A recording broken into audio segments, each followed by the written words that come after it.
because He knows our weaknesses. When He died for ourselves. His death is a ransom for many. And every time that we come to Mass, Jesus is not dead. Every time that we do good to the other, Jesus is not dead. Every time that we come to confession, Jesus is not dead. Every time that we do good, Jesus is not dead. So the devil tempted Him at the desert, and now he feels that he has won. No, devil, you don't know. Jesus will raise up, not Himself, but with many.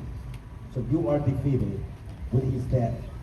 Because with Jesus, we will celebrate His triumphant resurrection. Jesus, remember